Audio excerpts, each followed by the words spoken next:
laboratoire grandeur nature du cosmos, l'humanité vit l'époque la plus fabuleuse de toute son histoire.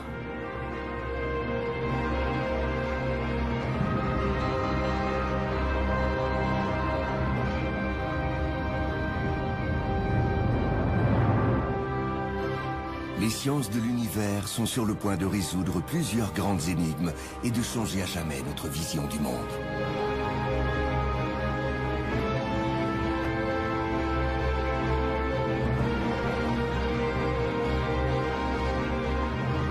Des chercheurs passionnés nous révèlent leurs découvertes les plus récentes et nous convient à une fascinante odyssée qui nous mènera du Big Bang à l'éclosion de la vie.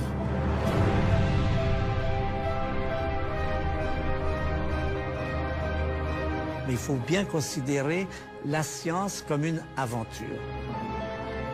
Je m'appelle Hubert Reeves et je travaille à décrypter une histoire qui dure depuis 13,7 milliards d'années. Pour moi, quand même, l'essentiel reste à découvrir. Je m'appelle Jean-Pierre Luminet et je travaille à 13,7 milliards d'années-lumière de la Terre.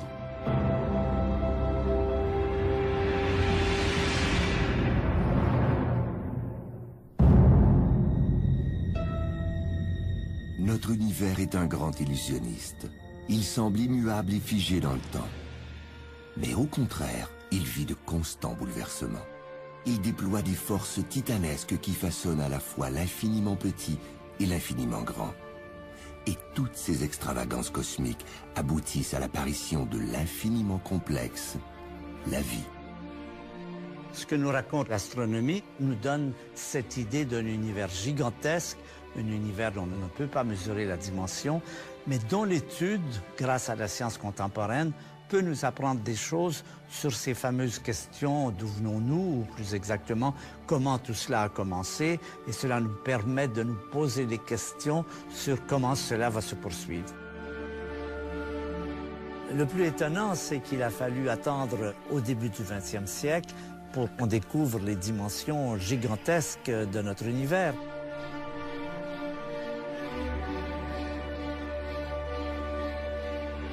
Et c'est intéressant de savoir que Einstein, au moment où il faisait ses grandes découvertes, ne soupçonnait pas que l'univers est beaucoup plus grand que ce qu'on pensait à cette période.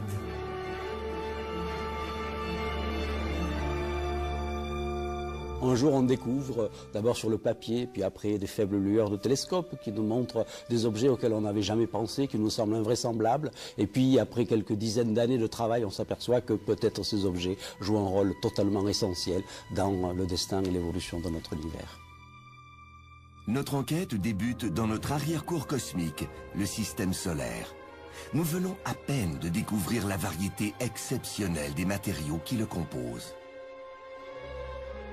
Grâce aux sondes spatiales, nos instruments de détection sont enfin à courte portée de planètes autrefois inaccessibles.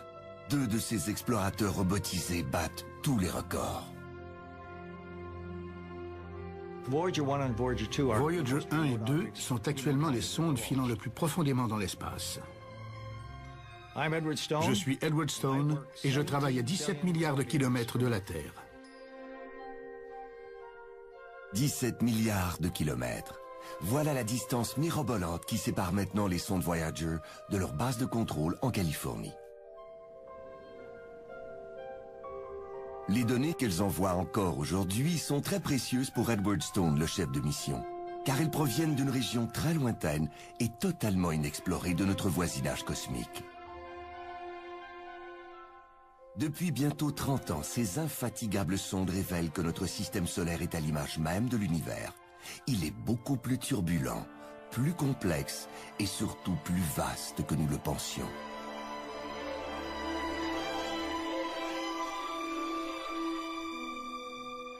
Voyager 1 et 2 foncent maintenant vers l'espace interstellaire. Et cette mission va nous aider à mettre les choses en perspective, à mieux comprendre quelle est notre place dans cette immensité qu'est l'univers.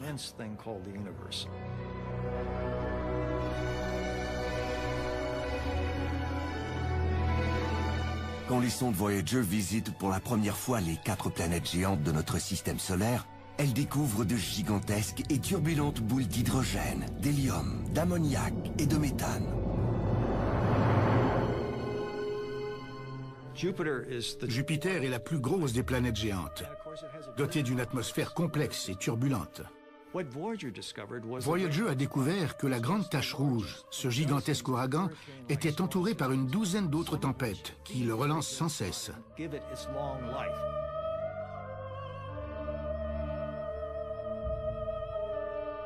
Saturne nous réservait aussi une surprise. Les vents saturniens soufflaient à plus de 1000 km/h, soit 5 fois la vitesse de ceux de Jupiter.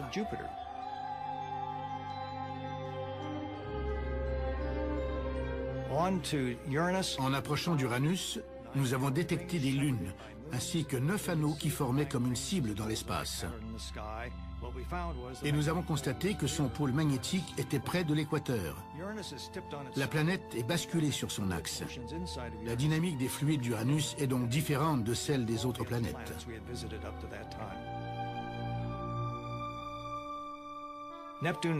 Neptune est 30 fois plus éloignée du Soleil que la Terre. Elle ne reçoit que le 1/900e de l'énergie solaire pour propulser ses vents.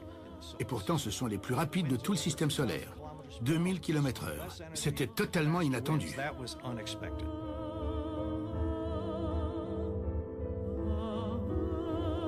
Autre surprise. Les sondes révèlent que plus de 160 lunes orbitent autour de nos planètes géantes et qu'elles présentent une diversité géologique complètement inattendue. Nous pensions que ces objets seraient froids et anciens, comme notre Lune. Au contraire, de nombreuses découvertes nous attendaient. Autour de Jupiter, c'est sur la Lune Io que nous avons fait notre première découverte majeure. Il y avait là 9 volcans en éruption, plus d'activité volcanique que sur toute la Terre. Ça, c'était une surprise. Europa est la jumelle de Io, sauf que son sol rocheux est recouvert d'une croûte de glace.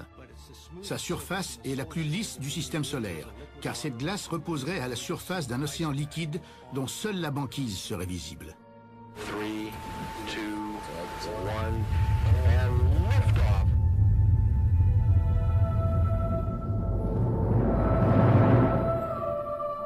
La mission Cassini-Huygens donne lieu à une grande première. Le lancement d'une sonde à la surface de Titan, une des plus grandes lunes de notre système solaire. Cet exploit technologique mène à une formidable découverte. Nous avons découvert que Titan avait une atmosphère dense, non pas composée d'oxygène, mais de méthane. Ces nuages s'évaporent à partir de lacs de méthane liquide.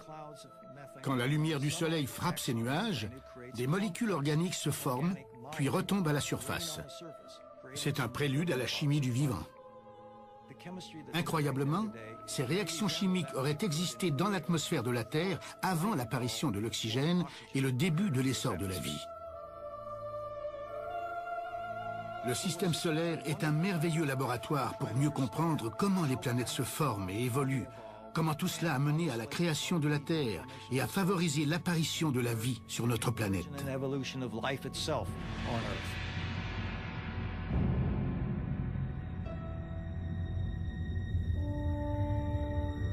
Alors c'est vrai que les dimensions du système solaire se mesurent en dizaines de milliards de kilomètres. Ce sont des chiffres trop grands qui ne nous parlent pas. Pour mieux percevoir les vraies dimensions du système solaire, on va se livrer à un jeu d'échelle pour nous les rendre familières. Prenons donc comme unité de mesure la distance Terre-Soleil, qui est de 150 millions de kilomètres, et replaçons tous les corps qui gravitent autour du Soleil. À cette échelle, la planète Jupiter est 5 fois plus éloignée du Soleil que la Terre. La planète la plus reculée, Neptune, est 30 fois plus éloignée du Soleil que la Terre. Voyager, l'objet le plus lointain jamais envoyé dans l'espace, est présentement 110 fois plus loin du Soleil que la Terre. À notre grande surprise, nous avons découvert que l'influence du Soleil s'exerce bien au-delà, jusqu'à la ceinture de Kuiper, un immense anneau de petits corps glacés qui est 1000 fois plus éloigné du Soleil que la Terre. Mais l'ultime surprise fut de découvrir que l'influence de la gravité du Soleil s'étend jusqu'au nuage de Oort, une gigantesque sphère de poussière et de glace située à 100 000 fois la distance Terre-Soleil.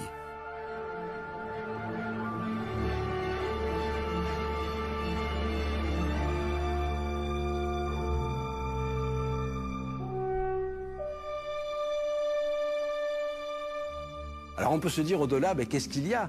Au-delà, il y a d'autres systèmes solaires, c'est-à-dire d'autres étoiles. Si par exemple on prenait une voiture, on filerait droit devant nous à 100 km/h vers l'étoile la plus proche du Soleil, que l'on appelle Proxima du Centaure. Il faudrait 60 millions d'années sans jamais s'arrêter pour arriver à Proxima du Centaure. Cela nous fait, je crois, réaliser les distances extraordinaires qui séparent les étoiles. Alors heureusement, pour comprendre ce qu'est une étoile, on n'a pas besoin d'aller aussi loin. On en a une à notre portée, c'est la nôtre, c'est le Soleil.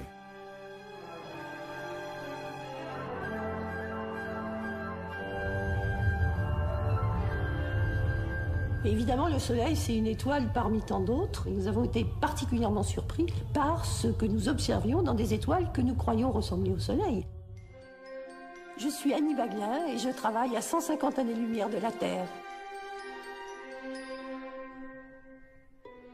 Nous sommes ici à l'Observatoire de Paris, sur le site de Meudon, sur une colline au sud de la ville, sur lequel a été installé un observatoire à la fin du 19e siècle. La principale vocation au début de cet observatoire a été d'observer le Soleil le plus régulièrement possible et le plus continuellement possible, tous les jours depuis plus de 100 ans.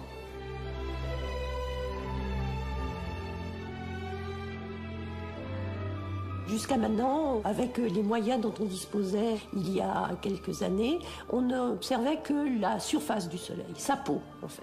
Mais sa peau, c'est tout à fait insuffisant pour comprendre ce qui se passe à l'intérieur. Nous savons très bien qu'à l'intérieur du Soleil, les réactions nucléaires produisent de l'énergie qui nous éclaire en fait. Et il était important d'essayer de comprendre comment ceci se passait. Dans les années 80, on a découvert, un peu par hasard d'ailleurs, que le Soleil vibrait. Nous avons compris que nous pouvions faire de la sismologie du Soleil, c'est-à-dire, comme on fait sur la Terre, étudier les vibrations du Soleil dans son ensemble pour comprendre ce qui se passe à l'intérieur. Il faut accumuler énormément d'observations pour obtenir des mesures très très précises. C'est ce que fait la sonde américano-européenne SOHO, qui observe le Soleil depuis bientôt 20 ans. On en a observé des millions de ces vibrations. En fait, on sait qu'elles sont produites par des mouvements dans une couche profonde à la surface du Soleil, où le gaz bout. Et ces mouvements mécaniques puissants, qui s'étendent sur plusieurs centaines de kilomètres en profondeur, excitent en fait les oscillations. Eh bien, le Soleil, sa surface bout, et donc il vibre, et d'une certaine façon, on peut dire qu'il chante.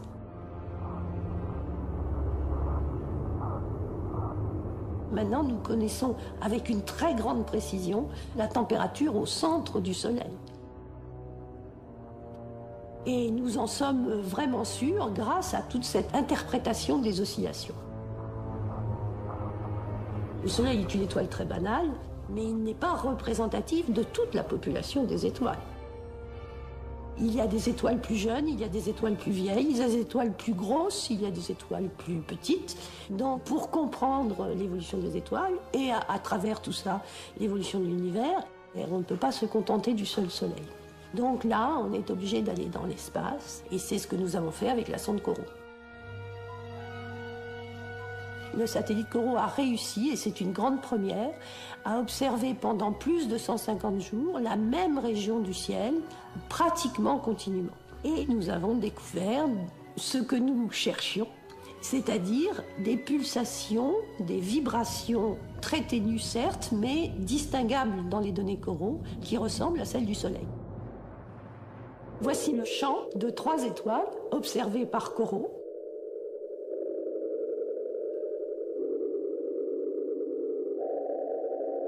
Vous entendez la différence dans les fréquences en passant d'une étoile à l'autre et aussi la grande différence avec le bourdonnement du Soleil.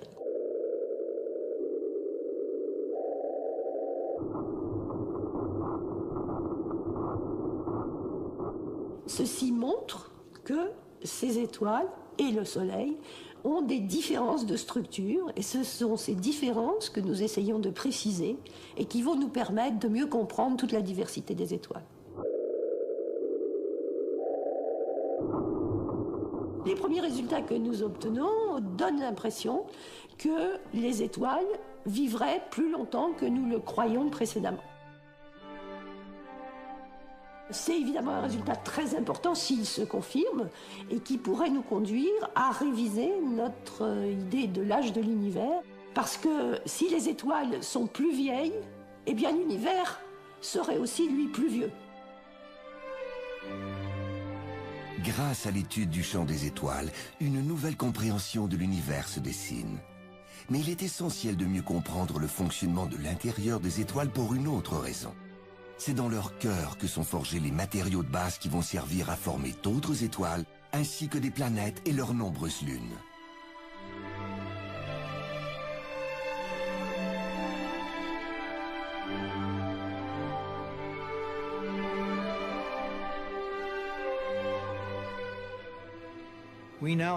Nous savons maintenant que toutes les planètes du système solaire sont à l'intérieur d'une bulle géante créée par le Soleil, par le vent solaire qui souffle à plus d'1 million de kilomètres à l'heure.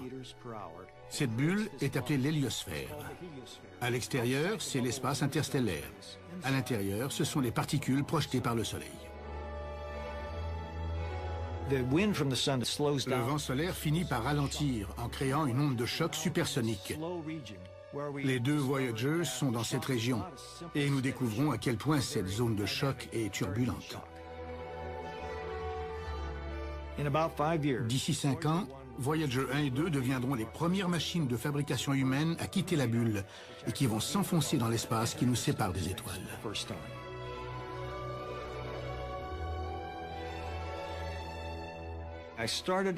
Je suis chef de mission depuis 37 ans.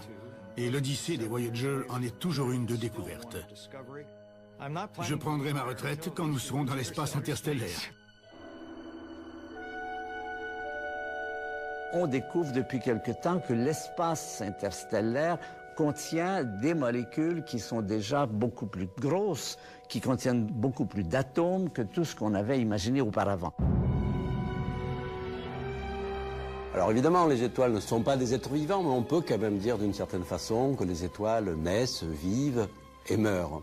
Il y a des étoiles qui sont célibataires, comme le Soleil, elles vivent seules, mais la plupart des étoiles vivent à plusieurs. En général, ce sont des couples stellaires, mais parfois, il y a des étoiles triples, voire des étoiles quadruples. Et c'est finalement en observant les différentes créatures de ce véritable zoo cosmique que l'on peut commencer vraiment à comprendre comment fonctionne une étoile et quelles sont les étapes progressives de sa naissance, de sa formation, puis de son évolution.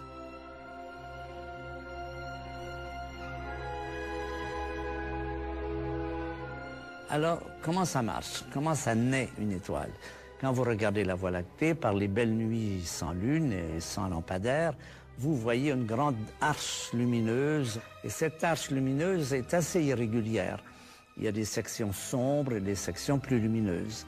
Les sections sombres sont ce qu'on appelle des nébuleuses. C'est dans ces nébuleuses que vont naître ce que nous appelons des pouponnières d'étoiles, c'est-à-dire d'immenses régions du ciel où il y a surtout beaucoup de gaz et aussi des poussières. On sait maintenant que c'est un petit peu comme des petits grains de sable. Et ces nébuleuses, évidemment, sont soumises à la gravité, donc continuellement, elles s'effondrent lentement sur elles-mêmes et elles apparaissent comme des grands disques aplatis par leur rotation.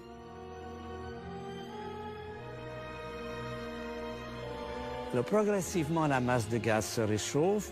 Quand elle atteint des températures, disons, de quelques millions de degrés, ça devient suffisamment chaud pour qu'il se produise ce que nous appelons des réactions nucléaires.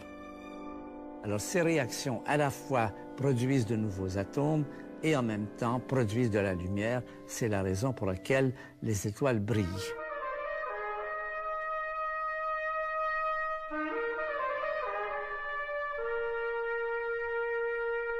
Alors, il se passe un autre phénomène qui n'est pas bien compris, mais qui est très spectaculaire, c'est qu'au-dessus de ces disques, on voit émerger des jets lumineux qui s'étendent très loin dans l'espace.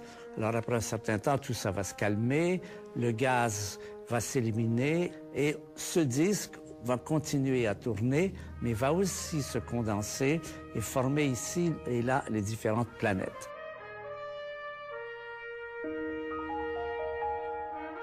Un aspect méconnu des sciences de l'univers est que chaque étoile qui brille nous envoie un message lumineux que les astronomes décodent maintenant avec une efficacité remarquable.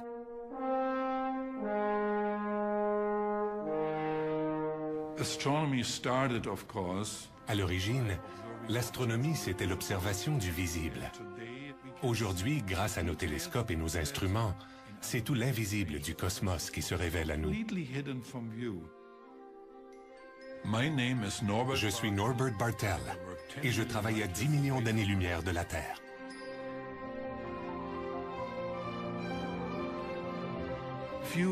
L'image d'un objet cosmique nous renseigne sur sa forme, sa structure. Mais en astronomie, nous nous intéressons aussi à sa couleur. Prenons par exemple la magnifique constellation d'Orion. Vous remarquez, même à l'œil nu, qu'une des principales étoiles présente une teinte rougeâtre. Et vous constatez qu'une autre étoile est au contraire bleutée. Il ne s'agit plus de dire si cette étoile est bleue ou rouge, mais de mesurer très finement ces variations de couleur en termes de longueur d'onde et d'enregistrer ainsi un spectre lumineux complet de cette étoile. Un spectre constitue l'empreinte digitale d'un objet cosmique, un véritable code-barre qui révèle quels sont les éléments chimiques présents dans une étoile ou dans son environnement. Et les astronomes ne se contentent pas de déchiffrer la lumière visible. Une galaxie typique est en effet la source d'une foule de rayonnements que nos yeux seuls ne peuvent percevoir. Des détecteurs spéciaux montés sur des télescopes ou des sondes décodent maintenant ces rayonnements invisibles, nous révélant les secrets des pouponnières d'étoiles.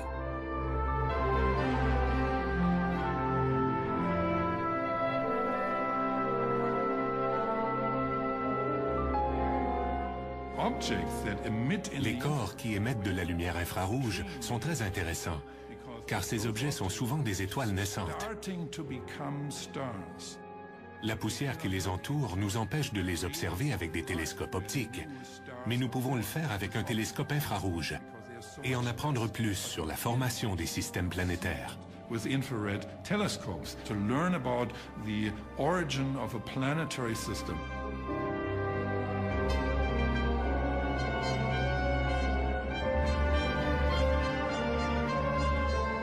We can actually then go further.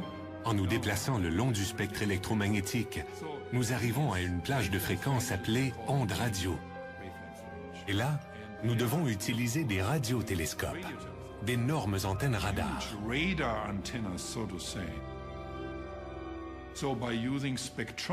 En utilisant des spectromètres en radioastronomie, nous détectons une foule de molécules organiques flottant dans le cosmos, mélangées à la poussière et au gaz. Ces molécules contribuent peut-être à la chimie du vivant.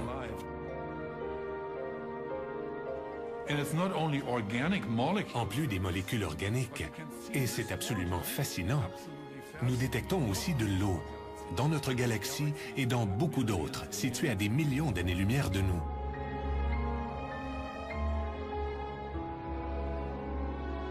Mais d'où proviennent les atomes qui forment toutes ces molécules? Comment les étoiles s'y prennent-elles pour fabriquer de si prodigieuses quantités de carbone, d'oxygène ou même de fer? Les étoiles sont de gigantesques forges qui vont mettre parfois jusqu'à 10 milliards d'années à fabriquer patiemment des atomes en brûlant du carburant. Le carburant d'une étoile, c'est la matière dont elle est formée, c'est-à-dire essentiellement de l'hydrogène et puis un petit peu d'hélium. La durée de vie d'une étoile, dans ce stade qui est assez tranquille finalement, dépend de la masse de l'étoile. Plus une étoile est lourde, plus elle va fabriquer des éléments chimiques lourds. Et le plus merveilleux est que chaque catégorie d'étoiles va ensuite disperser de façon spectaculaire ce matériel dans l'espace. Tout va se jouer au moment fatidique de la mort de cette étoile. Donc une étoile banale, typique comme le Soleil, brûle à peu près pendant 10 milliards d'années son carburant. Et il arrive un moment forcément où le carburant va s'épuiser. Dans quelques milliards d'années, le Soleil aura essentiellement brûlé ses réserves d'hydrogène dans son centre. Alors il aura transformé cet hydrogène en hélium, et puis après la température va monter et c'est l'hélium qui va brûler à son tour. Et le Soleil va se mettre à gonfler, à se dilater. Il va devenir ce qu'on appelle une étoile géante rouge. Le Soleil deviendra tellement grand que son atmosphère extérieure atteindra pratiquement l'orbite de la Terre.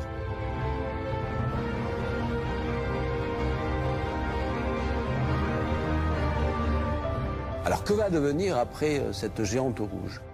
Eh bien, les couches extérieures de l'étoile extraordinairement dilatée vont finir par se diluer lentement dans le système interstellaire en formant ce qu'on appelle une nébuleuse planétaire.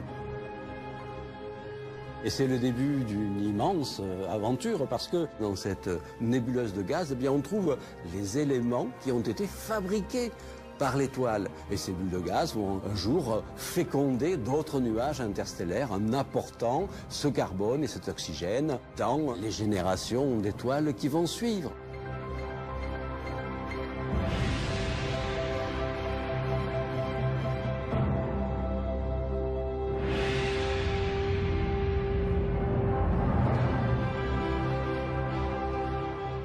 Alors c'est pas tout, parce que maintenant le cœur de l'étoile se contracte et devient ce que l'on appelle une naine blanche. Alors naine parce que c'est tout petit, à peu près la taille de la Terre, ce qui pour une étoile avec la masse du Soleil est quand même une concentration extrême.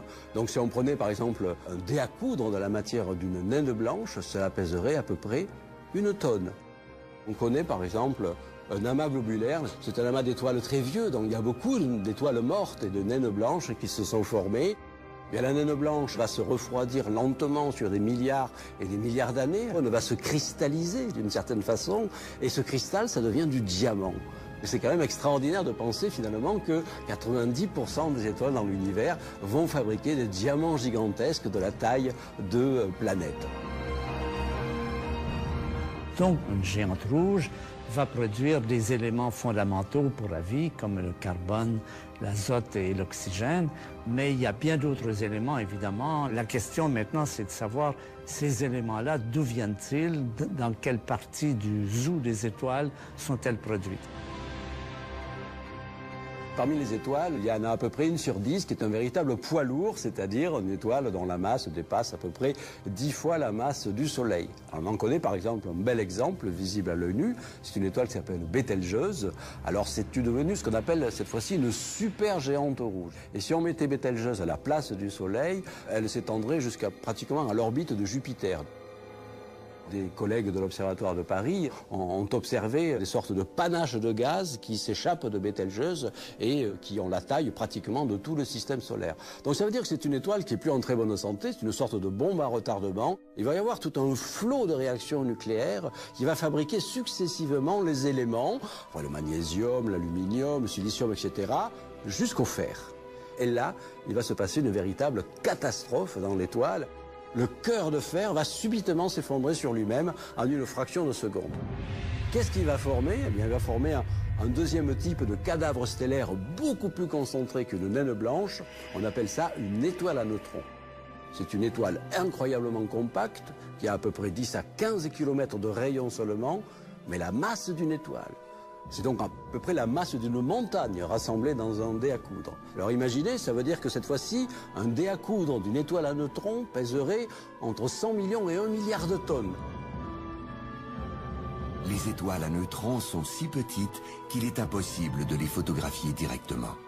Mais elles trahissent leur présence en émettant des pulsations très régulières qui ont attiré l'attention des astronomes. Parce qu'une étoile à neutrons tourne très rapidement sur elle-même. Au-dessus des pôles magnétiques, il y a des phénomènes particuliers d'émission de rayonnement sous la forme de 2 faisceaux, un petit peu comme les faisceaux d'un phare. Et comme l'étoile tourne, on détecte un signal radio, une sorte d'impulsion qui signale en fait le passage du faisceau. Et donc on a une sorte de véritable toupie magnétique qui tourne dans l'espace. Alors sur ce noyau extrêmement dur, cette étoile à neutrons formée au centre de l'étoile, les couches de gaz s'effondrent et rebondissent. Et c'est le phénomène fondamental dans l'univers que l'on appelle une explosion de supernova.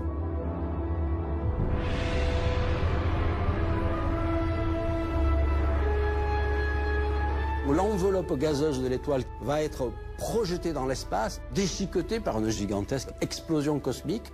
qui va libérer une énergie phénoménale. Autant d'énergie que le Soleil pendant 10 milliards d'années. Dans notre galaxie, on a un superbe exemple d'explosion de supernova. Cela s'appelle la nébuleuse du Crabe. En fait, c'est le vestige d'une explosion qui a été vue pour la première fois par un astronome chinois en l'an 1054.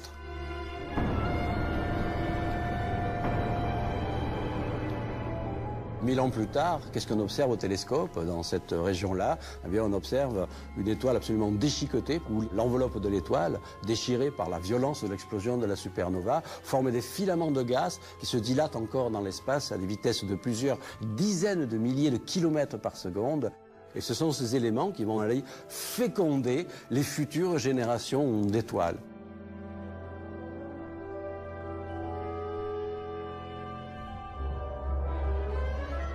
Une seule étoile peut projeter dans l'espace une masse de fer équivalente à 20 000 fois celle de la Terre. Et une partie de ce métal se retrouve à un endroit surprenant, dans notre propre corps. Si je frotte mon pouce, je constate qu'il devient rouge. C'est à cause de l'hémoglobine du sang qui contient du fer.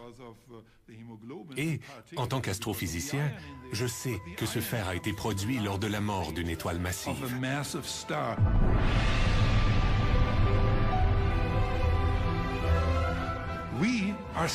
Nous sommes poussière d'étoiles. Ces explosions de supernovas si spectaculaires sont malheureusement rares, mais malgré tout, quelques êtres humains ont eu la chance extraordinaire de voir de leur vivant, à l'œil nu, de telles explosions.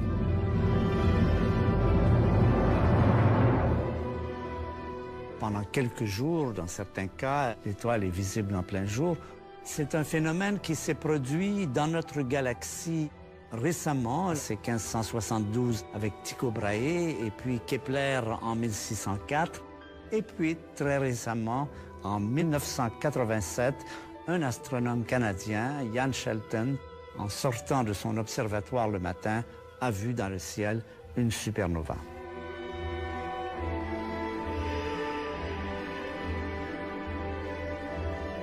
Cette détection de cette supernova en 1987 a donné lieu à un événement très important pour l'astronomie et pour l'avenir de l'astronomie.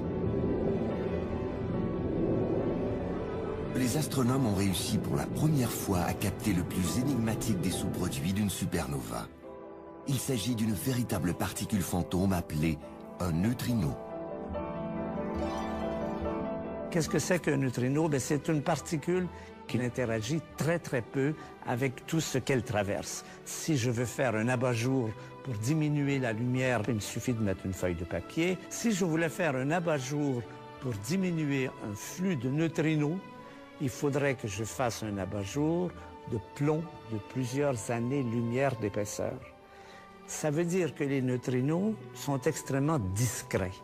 Alors, une autre manifestation de leur discrétion, c'est que nous en recevons en provenance du Soleil des dizaines de milliards chaque seconde qui nous traversent le corps sans aucune interaction, la moindre impression, la moindre réaction. Si on veut voir les flux de neutrinos qui nous viennent des étoiles, il faut faire d'immenses bassins qui ont des milliers de tonnes de substances détectrices. C'est beaucoup, beaucoup plus compliqué. On en a 4 ou 5 dans le monde en ce moment. Ça se développe. C'est un art nouveau, mais c'est très difficile. Ça, c'est le désavantage. L'avantage, c'est que comme les neutrinos interagissent peu, ils peuvent venir d'endroits les plus difficiles à voir dans l'univers. Un exemple, c'est le centre du Soleil. Nous avons détecté des neutrinos qui viennent du centre du Soleil et qui nous ont prouvé, et ça c'est un événement important, que le Soleil est vraiment un réacteur nucléaire. Seuls des phénomènes très énergétiques comme la fusion nucléaire peuvent en effet générer des neutrinos.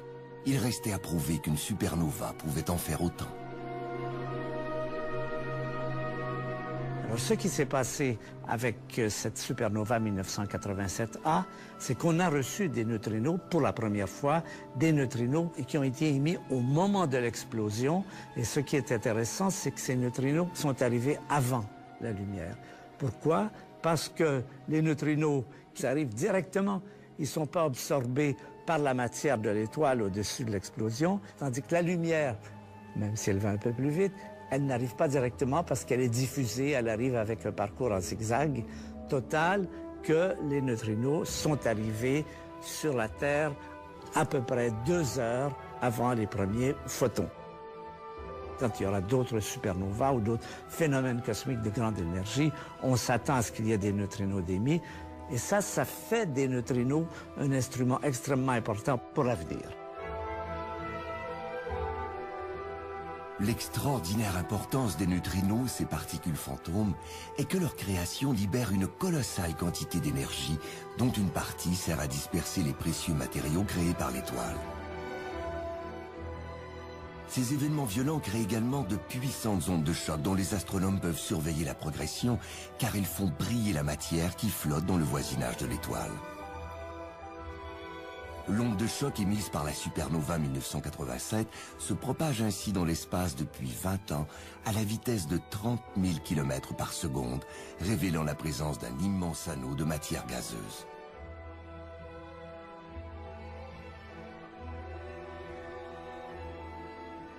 En étudiant les restes des supernovae, les chercheurs découvrent avec étonnement que l'explosion d'une étoile est un phénomène cosmique qui se joue parfois à deux. Dans un couple d'étoiles, le danger survient quand l'une d'elles s'effondre en naine blanche ou en étoile à neutrons. Ce nouvel objet est très attractif, à tel point qu'il risque même d'arracher de la matière à sa partenaire.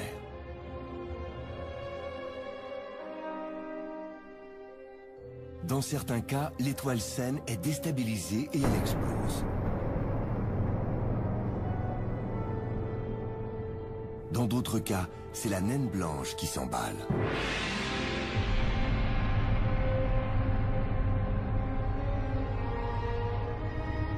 Un formidable jet de plasma, chauffé à 3 milliards de degrés, jaillit de la naine blanche et l'incinère littéralement, provoquant en moins de 3 secondes une détonation cataclysmique.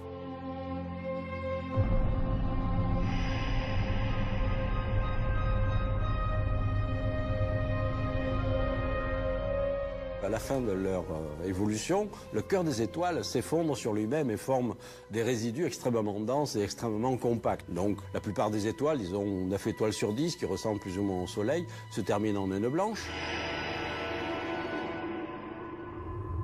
Les étoiles un petit peu plus massives forment des étoiles à neutrons, difficiles à détecter. Mais il se trouve que, de temps en temps, peut-être une fois sur 10 000 étoiles, il y a des sortes de monstres, des étoiles géantes hypermassives. On en a un exemple spectaculaire dans notre galaxie. C'est une étoile qui s'appelle Eta Carina. Elle fait 120 fois la masse du Soleil. Alors on voit Eta Carina sous forme d'une étoile déjà extrêmement perturbée, avec 2 énormes boursouflures de gaz qui s'échappent de 2 côtés. C'est d'une certaine façon une bombe à retardement, elle est condamnée à court terme. Ça veut dire que le cœur de cette étoile va s'effondrer sur lui-même. Et il va former finalement un autre type de résidu stellaire, encore plus dense, encore plus compact que les naines blanches, les étoiles à neutrons, encore plus difficile à détecter d'ailleurs, peut-être l'objet le plus fascinant de toute la physique, c'est le trou noir.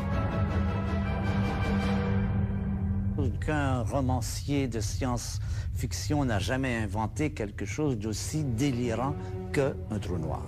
Alors c'est quoi un trou noir? Imaginons que la nuit prochaine, un malin génie, avec d'immenses mains, prend notre Soleil dans ses mains, notre Soleil qui fait 1 million de kilomètres de rayon, et l'écrase progressivement et l'amène jusqu'à une petite boule de quelques kilomètres, 3 kilomètres. Qu'est-ce qui va se passer? Eh bien, demain matin, pas de lever de soleil. Demain matin, c'est la nuit. Ce qui s'est passé, c'est que cette matière a été tellement comprimée que son champ de gravité, son pouvoir d'attraction devient tellement intense que même la lumière ne peut pas s'en échapper. C'est comme si la lumière retombait sur lui comme l'eau des fontaines. Ça, c'est ce qu'on appelle un trou noir. Pour comprendre plus profondément comment peut se former un trou noir? Imaginons par exemple que l'on réduise notre univers sous la forme d'un tissu. En fait, le tissu est élastique. C'est-à-dire tout corps massif, une étoile par exemple, va déformer, va faire un creux dans le tissu élastique de l'espace-temps. On peut facilement imaginer que au plus une étoile est dense et massive, au plus la déformation qu'elle va creuser dans le tissu élastique de l'espace-temps va être importante.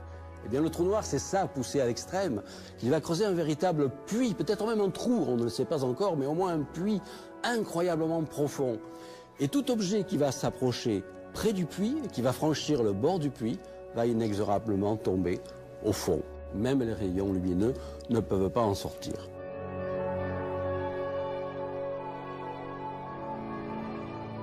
Une planète n'est pas assez massive pour déformer l'espace de façon perceptible pour nos yeux, mais un trou noir en est capable.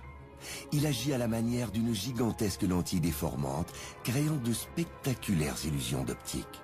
En approchant de la surface d'un trou noir, nous pourrions voir toutes les sources lumineuses du cosmos s'aplatir et se concentrer en une tranche très brillante où la lumière serait prise au piège dans ce véritable entonnoir gravitationnel.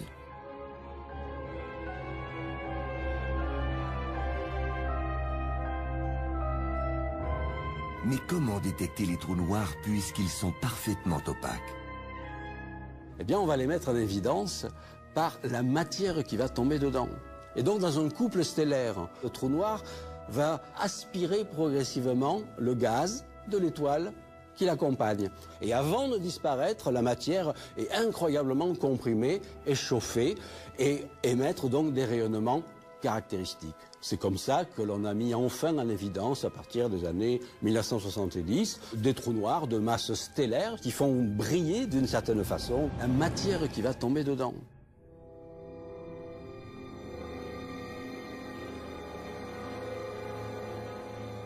Peut-être la chose la plus étonnante de ces dernières années, c'est la découverte de couples de trous noirs géants, l'ogre le plus monstrueux de l'univers. C'est un trou noir qui fait 18 milliards de fois la masse du Soleil. C'est quasiment inimaginable. Et il semble avoir un compagnon, un autre trou noir qui par rapport à lui paraît un petit peu ridicule. Il ne fait que 100 millions de fois la masse du Soleil. Alors, nous avons découvert récemment que nous avons nous-mêmes un trou noir. L'idée générale était que chaque galaxie a un trou noir au centre, ça semble vérifié. C'est très difficile de savoir ce qu'il y a au centre de la galaxie. Il y a énormément de matière, de gaz et d'étoiles, de sorte que le centre est caché par l'opacité de cette matière. Avec des technologies extrêmement précises, des observateurs ont regardé les mouvements des étoiles qui sont près du centre. Et ils ont montré que ces étoiles décrivaient des ellipses un peu comme la Terre autour du Soleil et la Lune autour de la Terre. Et ayant suivi depuis une vingtaine d'années les mouvements de ces étoiles, on a pu déterminer, c'est un trou noir, il y a vraiment un trou noir, mais il est petit. Il ne fait que 4 millions de fois la masse du Soleil. Notre trou noir est très tranquille. C'est un trou noir rassis, comme on dit. Il ne bouge pas beaucoup, il n'a pas beaucoup d'activité. Et on s'est demandé pourquoi est-ce qu'il y en a qui sont actifs et d'autres sont tranquilles. Et la réponse, c'est vraisemblablement, c'est que le trou noir est un ogre, et un ogre, ça a besoin de manger. Alors au début, quand la galaxie se forme et qu'il y a beaucoup de matière qui traîne, à ce moment-là, les trous noirs se réveillent, se mettent à bouffer et reprennent leur activité. Si le trou noir a fait le vide autour de lui parce qu'il a tout bouffé, eh bien, il se tait, il n'a plus de manifestations électromagnétiques, de jets et autres. Alors, ce qui est intéressant, c'est que la plupart des trous noirs sont les lieux de manifestation d'une extrême violence, des jets qui partent dans des directions très grandes, des éclairs de rayonnement gamma. C'est un phénomène extraordinaire qui est relié justement à la formation des trous noirs. Ça s'appelle une bouffée de rayons gamma. C'est l'événement le plus puissant de l'univers qui est visible jusqu'aux confins de l'univers, que l'on commence à comprendre, et on pense que c'est relié aux péripéties qui accompagnent l'effondrement de ce trou noir sur lui-même.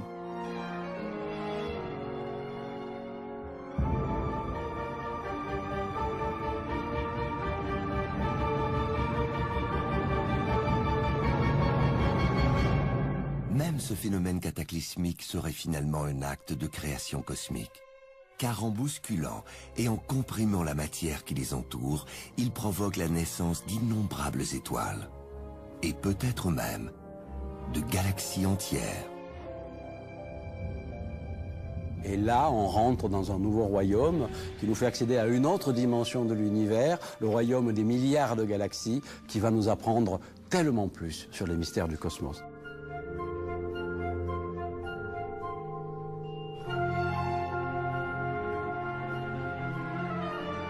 C'est à l'observatoire du Mont Palomar que nous pénétrons sur la voie royale des grandes cités d'étoiles, les galaxies, dont l'étude a complètement bouleversé notre vision de l'univers.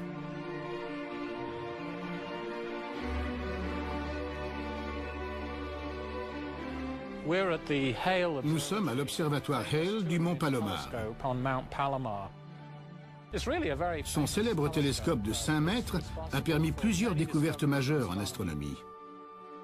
Ici, on a étudié les amas d'étoiles et on a déterminé l'âge de l'univers.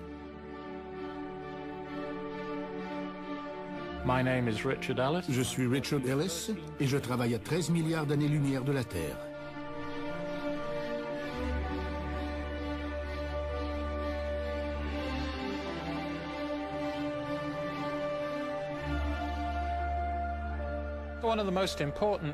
Les galaxies sont une composante majeure de l'univers. Ces cités d'étoiles peuvent rassembler plus de 100 milliards d'étoiles, comme dans notre Voie lactée.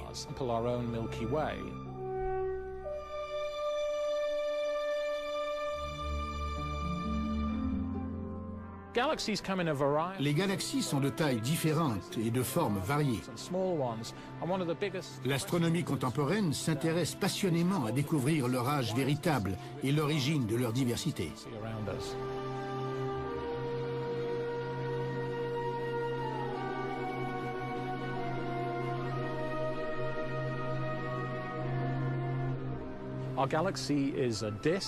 Notre galaxie a la forme d'un disque qui tourne sur lui-même et le Soleil est situé aux 2/3 de l'épicentre de la Voie lactée.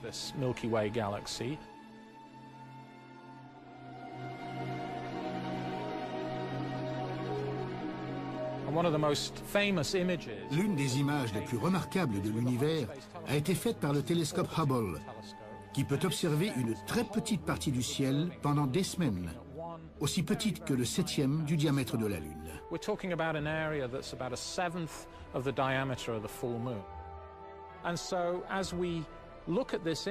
Cette image contient en fait des informations en 3 dimensions. En faisant des coupes transversales de cette image, tel un archéologue qui analyse les strates de la croûte terrestre, on arrive à reculer dans le temps et à identifier de nouvelles galaxies. Nous espérons découvrir ainsi les toutes premières générations de galaxies.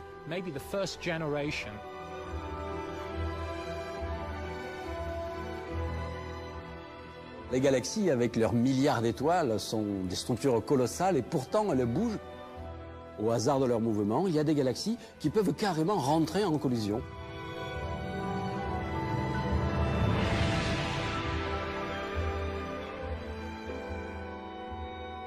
Nous avons un exemple que nous attendons, la galaxie d'Andromède que l'on voit par les belles nuits du mois d'août, un petit nuage blanc.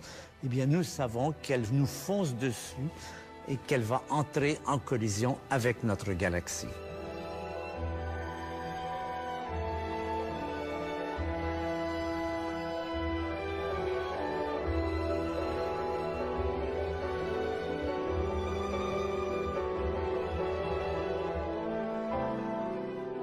Oui, alors pas de panique non plus, ce ne sont pas des objets solides qui vont se fracasser l'un contre l'autre. N'oublions pas, une galaxie, c'est en fait des étoiles essentiellement réparties dans presque du vide, qui vont s'interpénétrer lentement, se croiser dans un balai majestueux. Parfois, elles vont rester fusionnées ou parfois elles vont se traverser en changeant de forme et donner des choses magnifiques.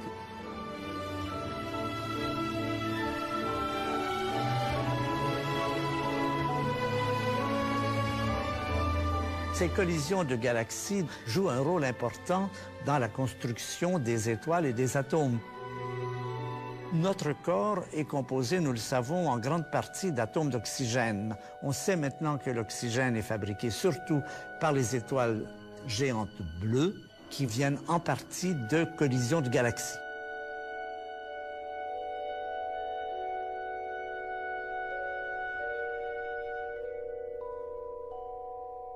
Alors que chaque jour, le télescope Hubble nous transmet des images d'un cosmos agité et presque vivant, il est devenu difficile d'imaginer que jusqu'en 1923, les savants le croyaient immobile et figé. Encore plus étonnant, ils étaient alors persuadés que l'univers entier était contenu dans une seule, dans une unique galaxie, notre Voie lactée.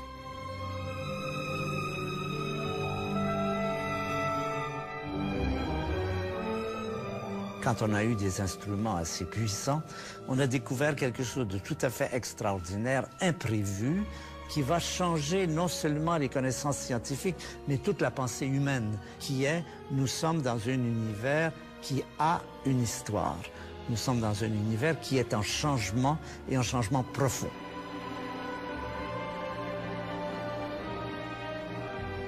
Voici la fabuleuse histoire de la découverte qui a changé notre vision du cosmos. Au début du siècle dernier, sur les hauteurs du mont Wilson, près de Los Angeles, on construit un nouveau télescope et on y embauche un astronome du nom de Edwin Hubble. Il a la chance d'utiliser pour la première fois des plaques photographiques révolutionnaires, 100 fois plus sensibles qu'auparavant.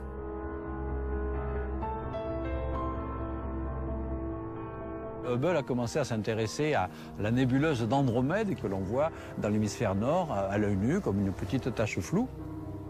C'est le premier à avoir vraiment prouvé qu'il s'agissait non pas d'un petit amas d'étoiles dans notre galaxie, mais vraiment d'une galaxie à part entière, d'une autre Voie lactée, beaucoup plus éloignée, à plus de 2 millions d'années-lumière. Avec cette découverte bouleversante, le cosmos vient soudainement d'apparaître dans toute son immensité. Edwin Hubble réalise avec stupéfaction que toutes les autres petites taches floues à l'horizon pourraient être des galaxies. La Voie lactée n'est donc qu'une île dans un archipel quasi infini de galaxies, dont tout reste à découvrir. Hubble prend une série de galaxies voisines, les plus proches, et puis se met à mesurer les deux éléments. Alors il peut dire pour chaque galaxie quelle est sa distance et quelle est sa vitesse, est-ce qu'elle s'approche ou est-ce qu'elle s'éloigne. Et c'est là la grande surprise, il s'aperçoit que toutes, ou presque toutes en fait, les galaxies s'éloignent. Et non seulement elles s'éloignent, mais dans un mouvement très particulier qui font que celles qui sont proches s'éloignent lentement et celles qui sont loin s'éloignent vite. Comme si l'univers avait un mouvement global. C'est à cela qu'on a donné le nom d'expansion de l'univers.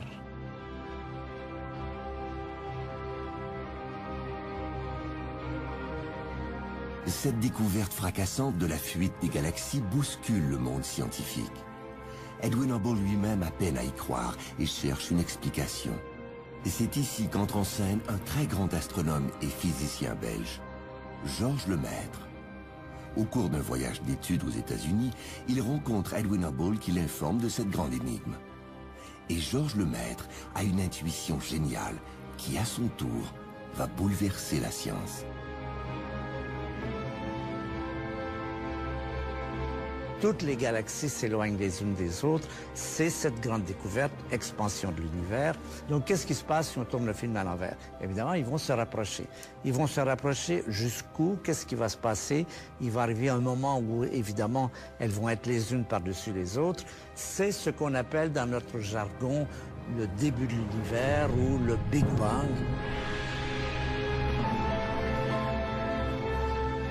Alors, j'aime pas non plus l'idée du début de l'univers, parce que tout de suite, elle vous amène à la question qu'est-ce qu'il y avait avant. Il n'y a pas de réponse à cette question. Ce qu'on peut dire, c'est que quand on recule dans le temps, on peut observer ce qu'était l'univers dans le passé. On peut aller jusqu'à 13,7 milliards d'années. Et au-delà de cela, on ne sait rien. C'est-à-dire, c'est non pas un début, c'est un horizon. C'est exactement comme quand vous êtes au bord de la mer, vous voyez de l'eau jusqu'à l'horizon, mais vous ne vous avisez pas de dire que ça s'arrête là parce que vous ne voyez rien au-delà. Il faut bien considérer la science comme une aventure. C'est l'aventure de la connaissance. Nous savons des choses jusque-là et au-delà de cela, pour l'instant, nous ne savons rien.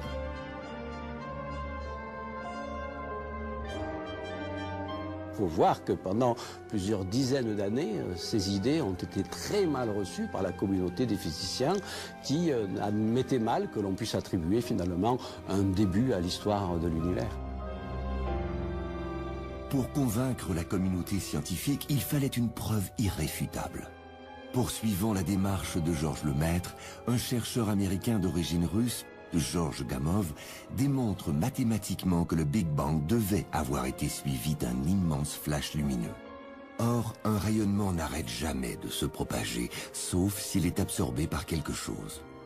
Par conséquent, il devrait rester dans l'univers, même aujourd'hui, une trace lumineuse de ce flash. Un pâle écho de la formation des mondes, comme le disait Georges Lemaître. Pourrait-on jamais détecter un signal aussi faible? Et donc c'était en 1965. On a deux ingénieurs qui travaillent pour une compagnie de téléphone américaine qui mettent au point des radiotélescopes et ils voient une sorte de bruit de fond cosmique. Et donc ils ne savent pas trop quoi faire avec ces observations-là. Et un jour, ils donnent un séminaire où ils exposent leurs résultats. Et puis il y a des cosmologistes théoriciens qui comprennent qu'ils ont enfin détecté ce pâle écho de la formation des mondes. Cela s'appelle le rayonnement fossile. Quand on a découvert ce rayonnement, Gamow leur a écrit en leur disant « Si vous aviez lu la bonne littérature de 1948, vous auriez vu que j'ai prévu l'existence de ce rayonnement comme une condition nécessaire de la valeur de la théorie du Big Bang. » Et à ce moment-là, tous les scientifiques, même les plus sceptiques, se sont dit « il n'y a rien à faire. Une théorie qui fait des prédictions qui sont remplies avec une telle précision, on doit en tenir compte. » Les astronomes s'empressèrent de mettre à bord de nouveaux satellites des télescopes capables de capter cette pâle lumière et de la répartir sur des cartes de plus en plus précises, comme celle-ci, générée par WMAP. Et là, vraiment, on est capable, à partir de cette carte, de tirer une richesse d'informations absolument extraordinaire sur les propriétés de l'univers jeune. Et en les extrapolant aujourd'hui, on est pratiquement capable de relier dans un pont fascinant de 14 milliards d'années, de relier ce que l'on observe aujourd'hui autour de nous, les grandes structures, les grands amas de galaxies, de les relier à ces infimes petits grumeaux que l'on voit dans la fascinante carte délivrée par WMAP. Donc 1965, date très importante, non seulement pour l'histoire de l'astronomie et de la science, mais je pense aussi pour l'histoire de la pensée humaine, puisque c'est le moment où on prend compte avec des preuves solides du fait que nous vivons dans un univers qui a une histoire. Nous avons ce que les historiens rêvent, c'est une machine à remonter le temps. Un historien aimerait bien pouvoir se retrouver au temps de l'Empire romain pour voir ce qui se passait. Nous, en astronomie, nous avons une image en direct, c'est pas une image de synthèse, c'est en direct comment l'univers se présentait quand il avait 400 000 ans. Nous sommes non seulement poussière d'étoiles à travers l'oxygène fabriqué dans les étoiles, mais nous sommes aussi la cendre du Big Bang à travers les atomes d'hydrogène. La découverte de l'expansion de l'univers connaît aujourd'hui un rebondissement prodigieux. Les astronomes sont confrontés à deux phénomènes mystérieux, à deux énigmes singulières. La première énigme est la suivante. Les galaxies tournent beaucoup plus rapidement que ne permet de l'expliquer la quantité de matière qu'elles contiennent. Il existe donc dans le cosmos une matière inconnue, qui agit puissamment sur le mouvement des galaxies, mais dont la présence échappe à nos instruments. L'univers possède deux composantes assez mystérieuses. La première est la matière noire. À grande échelle, les galaxies sont regroupées suivant des sortes de filaments. Nous soupçonnons la distribution de la matière noire d'être à l'origine de ce réseau filamenteux. Par déduction, nous avons maintenant réussi à cartographier la matière noire grâce aux signaux émis par des lentilles gravitationnelles observées aussi bien de la Terre que dans l'espace.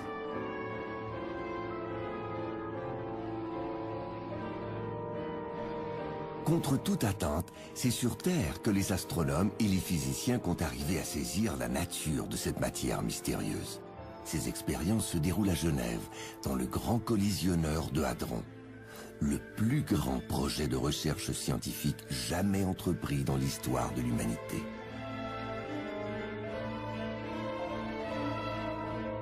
En quoi consiste cette machine extraordinaire, le Grand Collisionneur de Hadron du CERN? C'est un anneau de 27 km de circonférence qui est à 100 mètres sous terre, à cheval sur la frontière franco-suisse, et dans lequel on va faire circuler des particules élémentaires à des vitesses très très proches de la vitesse de la lumière.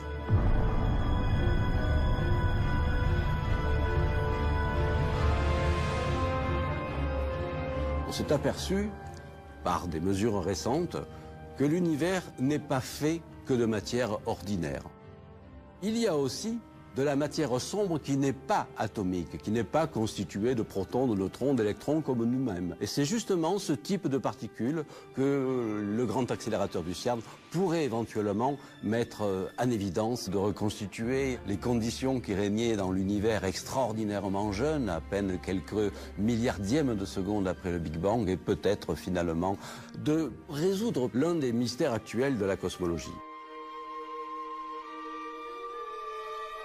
En poursuivant leurs études sur l'étonnant balai des galaxies, les astronomes viennent tout juste de découvrir une deuxième grande énigme qui touche cette fois-ci au destin de notre univers.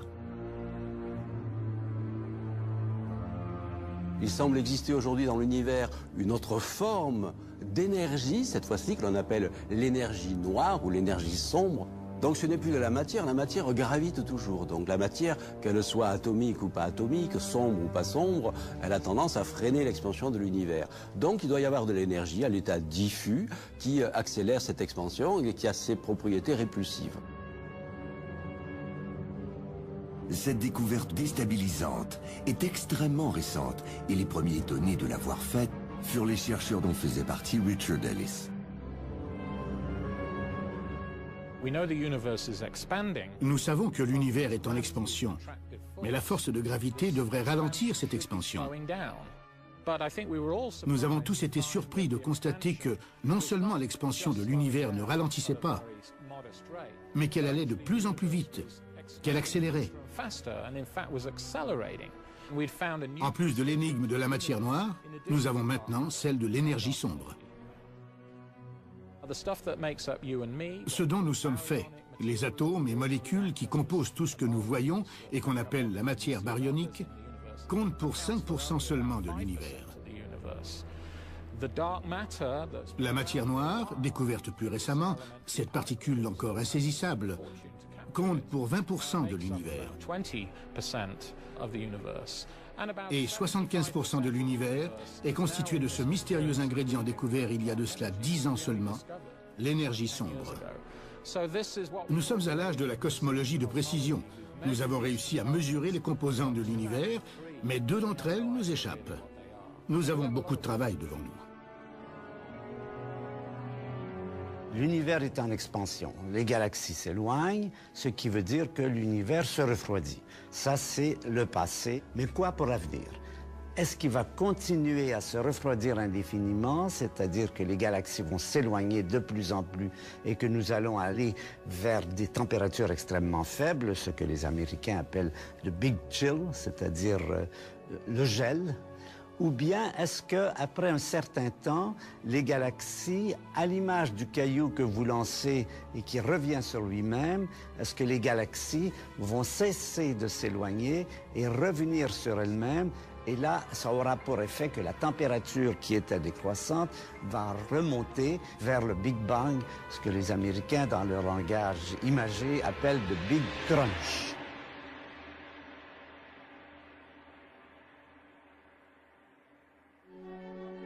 On peut dire aujourd'hui que depuis la découverte de cette énergie sombre, nous avons perdu de la connaissance, de la possibilité de prévoir l'avenir.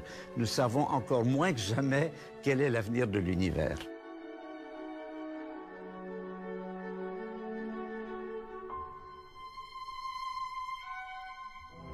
Une des découvertes les plus importantes, les plus vertigineuses de toutes ces études d'astrophysique, ce sont les échelles de temps.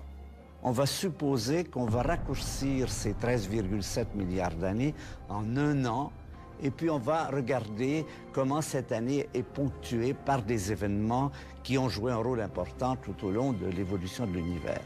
À cette échelle-là, chaque jour représente 40 millions d'années, et chaque seconde représente 400 ans. Donc on va commencer le 1er janvier, c'est le Big Bang, c'est très lumineux, c'est très dense, et ça refroidit. Ça, c'est essentiellement le thème du Big Bang. L'univers se refroidit progressivement. Et il devient de plus en plus sombre. Il traverse une période où il est pratiquement noir. Et il se rallume. Il se rallume vers le début de février. Comment se rallume-t-il? Parce que des étoiles apparaissent, des étoiles se forment, des étoiles brillent, des étoiles naissent, vivent et meurent, on en a parlé, des générations d'étoiles se succèdent. On va maintenant arriver jusqu'à la naissance d'une étoile qui nous touche particulièrement, c'est le Soleil. Au milieu du mois d'août, le Soleil, la Terre, tout le système solaire apparaît. La Terre est une boule de lave incandescente, elle est très chaude.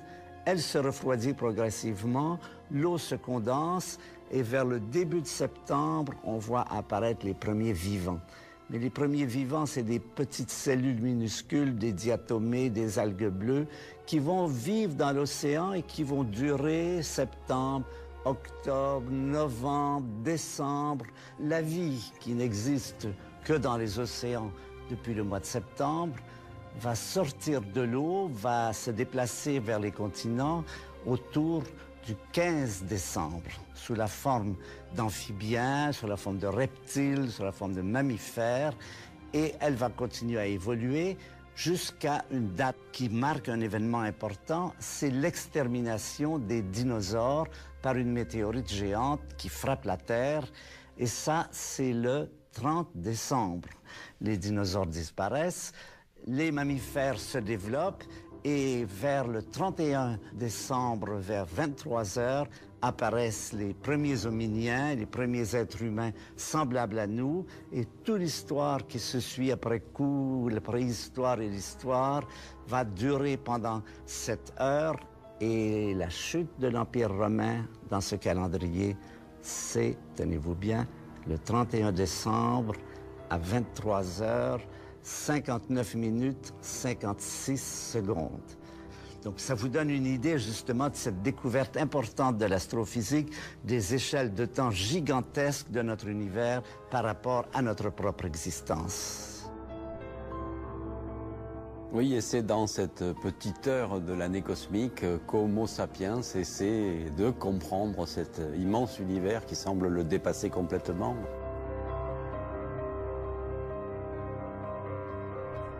Finalement, ces perspectives cosmiques sont extrêmement lointaines. Alors en attendant, on peut s'intéresser à un autre phénomène fondamental de notre univers, c'est la vie. De grands secrets du cosmos ont été dévoilés. D'autres sont sur le point d'être élucidés. Mais la découverte astronomique la plus importante de l'histoire de l'humanité nous échappe encore. Des milliers de chercheurs mettent toute leur énergie et leur imagination au service de cette question. Dans ce grand univers qui contient une centaine de milliards de galaxies contenant chacune une centaine de milliards d'étoiles et sans doute énormément de planètes, est-ce que la Terre est le seul endroit où il y a de la vie? Est-ce que la Terre est le seul endroit où il y a des gens qui se posent des questions? Alors évidemment, ça pose déjà au départ la question de savoir qu'est-ce que la vie? Ben, la vie, on le sent dans notre corps, on sait, mais quand on essaie de définir la vie, c'est beaucoup plus difficile. Elle peut se présenter sous des formes tout à fait différentes de celles que nous connaissons. Jusqu'à ces dernières décennies, on avait tendance à croire que pour que la vie puisse subsister, au moins sur Terre, puisque c'est le seul exemple, il fallait des conditions relativement douces et calmes. Et puis, Énorme surprise, on a découvert ce qu'on appelle les bactéries extrémophiles, c'est-à-dire les bactéries qui aiment les conditions extrêmes qu'auparavant on pensait totalement hostiles justement à la subsistance de la vie. C'est ainsi que l'on a découvert des bactéries qui survivent dans les geysers à 200 degrés du Yellowstone et d'Islande, vivant donc dans le soufre, dans des conditions absolument extrêmes. Or, ce type de conditions peut se retrouver sur certaines planètes du système solaire, et notamment Mars. On découvre même des bactéries qui vivent dans l'atmosphère supérieure de la Terre à 40 km d'altitude, qui sont bombardées par des rayonnements ultraviolets. Donc pourquoi pas des bactéries dans l'atmosphère de Vénus, où effectivement, à des températures de l'ordre de 80 degrés, et malgré des conditions atmosphériques terribles, une atmosphère extrêmement acide, il pourrait y avoir après tout des bactéries subsistant à ces conditions extrêmes. Et si on va un peu plus loin, autour de Saturne par exemple, qui est entouré d'un grand nombre de satellites aux morphologies absolument passionnantes, il y a un d'entre eux qui s'appelle Encelade. Encelade, c'est un corps extraordinaire, également glacé, mais là on observe carrément des éruptions volcaniques de glace. Il y a des panaches de fumée et d'eau, vapeur d'eau qui sortent d'Encelade, et on y a détecté des molécules organiques. Preuve qu'il y a peut-être, preuve les mots un peu forts, suggestion qu'il y a peut-être dans l'océan subglaciaire d'Encelade de la chimie du complexe et pourquoi pas des bactéries. Donc on voit finalement un très large éventail de conditions, même dans notre petit système solaire, qui permettraient la subsistance de bactéries. Cela dit, tant qu'on n'a rien trouvé, on ne peut pas l'affirmer. Si on ne trouve rien dans le système solaire, qu'est-ce qu'on va faire? Eh bien, on va regarder ailleurs. Et ailleurs, c'est regarder plus loin. Regarder ces fameuses exoplanètes, c'est-à-dire les planètes qui sont en orbite autour des autres étoiles. Et là, à nouveau, on va trouver un éventail incroyable de conditions physiques et chimiques différentes. Et pourquoi pas des conditions favorables au développement du vivant. Ce n'est qu'en 1995 que les astronomes ont enfin réussi à détecter une première planète tournant autour d'une autre étoile que le Soleil. Partout dans le monde, des chercheurs se lancent dans cette nouvelle aventure astronomique, comme ici, à l'Observatoire de Paris-Meudon, lieu principal d'ancrage du satellite COROT.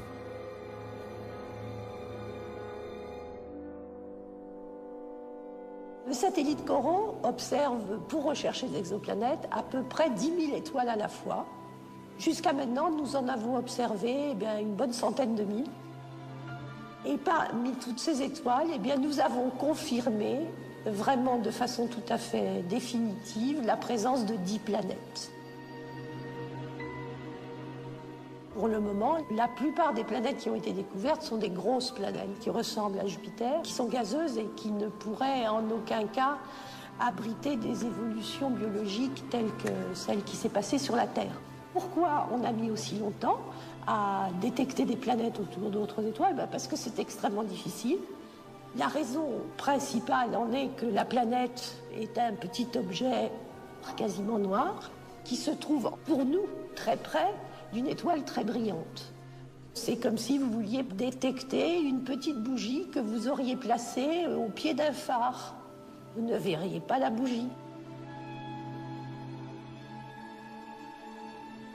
Nous sommes très fiers d'avoir découvert la plus petite planète actuellement connue.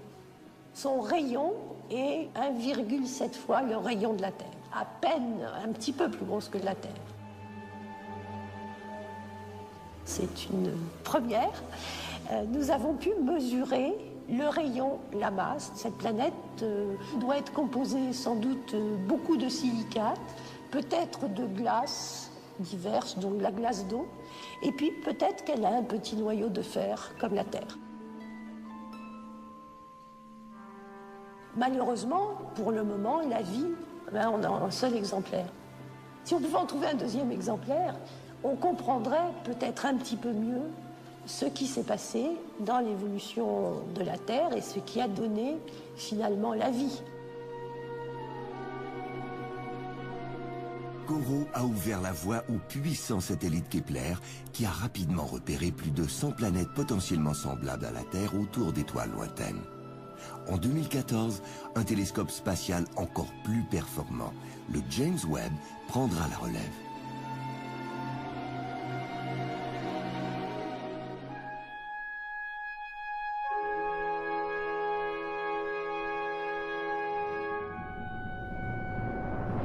voilà la Terre vue de la planète Saturne, ou à peu près. Voilà ce tout petit astre sur lequel nous habitons, qui en même temps nous montre cette réalité du fait que nous ne sommes pas le centre du monde, que nous sommes à peine visibles à partir d'une autre planète du système solaire.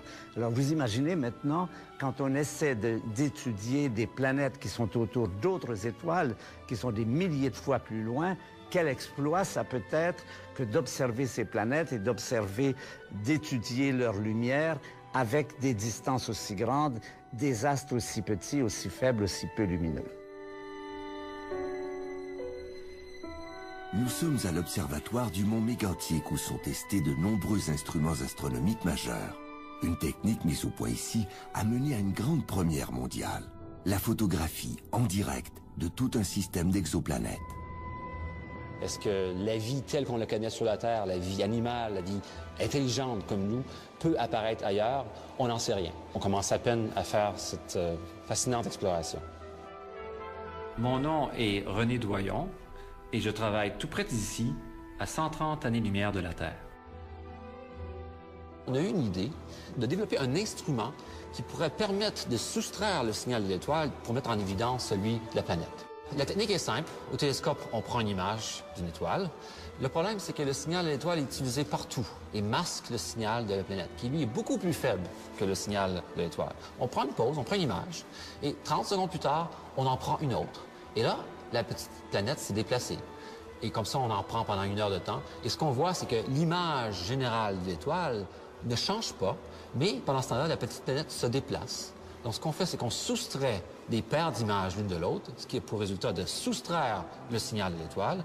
Et là, ce qui nous reste, c'est un petit signal positif-négatif qui est notre planète. C'est comme ça qu'on peut arriver à voir des planètes qui sont 100 fois plus faibles que ce qu'on pouvait faire avant. Le principal avantage de la technique d'imagerie, c'est qu'on peut tout de suite voir les planètes à n'importe quelle distance. Notre découverte a été faite au-dessus du Pacifique dans l'avion. C'était Christian Marois, qui est le premier auteur de notre article. Avec son laptop, il se rend compte que, voilà, il voit une planète. En analysant les images plus tard, on se rend compte qu'il n'y en a pas une, il y en a 2. Et là, quelques semaines plus tard, 3 planètes. Vous imaginez, c'était au-delà de nos espérances. Et en plus, en comparant avec des images d'archives qui avaient été obtenues dans le passé, on avait pu détecter 2 de ces planètes-là. Et là, qu'est-ce qu'on avait vu? C'est que les planètes tournaient. Non seulement on avait trouvé 3 planètes, mais on avait aussi identifié qu'elles tournent autour de leur étoile. Il n'y a aucune ambiguïté. C'est un système planétaire. Mais on peut faire mieux que ça. Alors, présentement, il y a une équipe canado-américaine qui travaille au développement d'un instrument de 2e génération qui va nous permettre de multiplier par un autre facteur 100 notre sensibilité à trouver des planètes. Cette histoire-là ne fait qu'à commencer. Pourquoi ne pas imaginer que dans les quelques milliers de planètes qui sont en orbite autour des quelques milliers d'étoiles autour du Soleil, il puisse y avoir une civilisation avancée? Peut-être que ces extraterrestres intelligents nous écoutent. Ils écoutent quoi? Peut-être les émissions de radio et de télévision que nous émettons dans l'espace depuis un peu moins d'1 siècle. Donc ça veut dire que ces ondes-là que nous émettons à la vitesse de la lumière, elles ont déjà parcouru à peu près 100 années-lumière et ont dû toucher à peu près 15 000 étoiles du voisinage solaire. Et peut-être qu'autour de ces étoiles, l'une des planètes est habitée par une civilisation intelligente qui a capté ces signaux et les a compris. À l'inverse, nous essayons également de capter d'éventuels signaux radio émis par des civilisations avancées. C'est le fameux programme SETI, Search for Extraterrestrial Intelligence, qui pour l'instant n'a rien donné. On analyse les ondes radio sur certains canaux de fréquence très précis pour voir s'il pourrait y avoir des sortes de messages codés. Nous n'avons rien trouvé. Alors là, on en est réduit à des opinions personnelles. Moi, je vais vous donner mon opinion personnelle. Je n'ai aucun argument scientifique pour la défendre. Si vous n'êtes pas d'accord, ça va. Mais mon intuition personnelle, c'est que la vie telle que nous la connaissons, et même la vie intelligente, est un phénomène très général et qu'il y a des millions, sinon des milliards de groupes qui préparent des émissions de télévision dans lesquelles on discute pour savoir s'il y a de la vie ailleurs.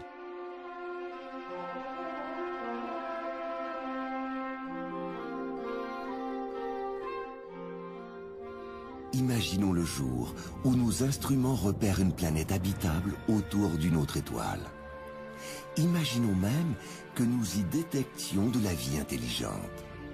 Cette découverte grandiose plongera l'humanité dans une problématique insoluble, celle des distances cosmiques. Oui, alors c'est vrai que c'est une question, moi, qui m'a toujours turlupiné, c'est l'immensité de l'univers par rapport à la possibilité de l'explorer. À l'échelle de l'univers, même la vitesse de la lumière, 300 000 km par seconde, qui pour nous est extrêmement rapide, ce sont les télécommunications, Internet, etc. À l'échelle de l'univers, la lumière est un véritable escargot. Elle met des milliards d'années pour aller d'une galaxie éloignée à une autre galaxie. Il se trouve que la théorie de la relativité générale d'Einstein propose une possibilité théorique qui semble extrêmement proche de la science-fiction, mais qui pourtant a une véritable réalité, au moins en tout cas une réalité mathématique. C'est ce qu'on appelle la solution du trou de verre. Bon, on se souvient, les trous noirs. Les trous noirs, c'est le résultat de la contraction gravitationnelle d'une étoile, par exemple de la matière qui se contracte et qui forme un véritable puits dans le tissu élastique de l'espace et du temps. Qu'est-ce qu'il y a au fond du puits ? Dans la solution la plus simple, le fond du puits est bouché. Il y a la possibilité que le fond du puits ne soit pas bouché, mais soit en fait une connexion vers une autre région de notre espace-temps. Et cette connexion étrange a été baptisée trou de verre pour illustrer un petit peu la possibilité qu'un verre sur une pomme, pour aller d'un point à un autre, au lieu de faire le tour de la pomme, il va creuser un tunnel, un trou dans la pomme pour aller plus vite. Prenons un exemple précis. On aimerait aller sur le système planétaire de Sirius. Sirius, grosse étoile, à une vingtaine d'années-lumière, probablement des planètes autour. On aimerait bien aller voir ce qui se passe là-bas. Donc il y aurait une sorte de porte des étoiles, c'est-à-dire un trou noir dans les parages du système solaire, dans lequel nous pourrions rentrer avec un vaisseau spatial. Le vaisseau spatial pourrait emprunter ce raccourci de l'espace-temps et sortir par une sorte de symétrique d'un trou noir qu'on appelle une fontaine blanche, sortir du côté de Sirius. Et quand on calcule le temps de trajet, on a la stupéfaction de s'apercevoir qu'on peut faire le voyage en 1 heure. C'est-à-dire on a parcouru les 20 années-lumière en 1 heure, on n'est pas allé plus vite que la lumière, on a simplement emprunté un raccourci. Peut-être finalement que la nature réalise ces structures extraordinaires qui nous permettraient de sortir de notre galaxie et explorer l'univers tout entier. Alors moi je te propose de partir dans un trou de verre pour aller déboucher sur un système planétaire lointain. Eh bien, imaginons que nous avons réussi à atteindre Vega ou Sirius. La question qui nous fascine, c'est comment les autres civilisations, si elles existent toujours dans cette hypothèse, comment les autres civilisations ont-elles traversé ce qu'on peut appeler cet examen de passage, de gestion de sa puissance. Qu'est-ce qu'on risque de trouver? Eh bien, on risque de trouver 2 cas de figure. On risque de trouver des planètes qui sont couvertes de débris radioactifs ou de détritus. Ce sont les civilisations qui n'ont pas été capables de passer cet examen, et au contraire, des planètes vertes qui sont en santé, où les gens ont réussi à passer cet examen, à coexister avec leur puissance, à l'utiliser pour le bien de la société et non pas de s'autodétruire. Alors on pourrait leur poser quelques questions. On pourrait leur dire comment ça s'est passé quand vous êtes arrivés au niveau quand nous sommes aujourd'hui. Pouvez-vous nous donner de bons conseils? Nous avons besoin de bons conseils pour nous assurer que notre planète, la Terre, va rester habitable. Donc pour moi, ce serait la question que je poserais si je pouvais rejoindre une planète qui manifestement a dépassé ce stage, a réussi à vivre avec sa puissance. Comment vous avez fait? Chez nous, on a des gros problèmes.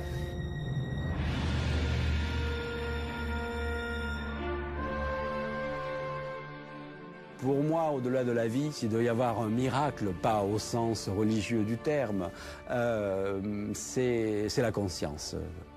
Il y a un cerveau qui commence à analyser l'environnement de façon extrêmement performante. Et je trouve que c'est cela, finalement, le plus grand mystère. C'est plus que la vie, c'est finalement l'apparition de la conscience dans l'univers. Mon penchant métaphysique me porterait sur l'hypothèse que la conscience doit apparaître naturellement au cours de l'évolution cosmique, non seulement sur Terre, mais je l'espère ailleurs et je l'espère de façon plus performante que ce que nous connaissons sur notre planète Terre. Nous vivons dans un univers qui a une histoire. un univers dans lequel il se passe des choses, et ces choses-là, nous commençons à les comprendre jusqu'à un certain point. Nous pouvons faire la chronologie des événements de l'univers. Donc je pense que ce qui est intéressant pour nous, c'est de relier notre existence ici, aujourd'hui, à des phénomènes qui se sont passés sur des dimensions gigantesques, pendant des durées gigantesques, et de réaliser que tout ça fait partie de notre histoire.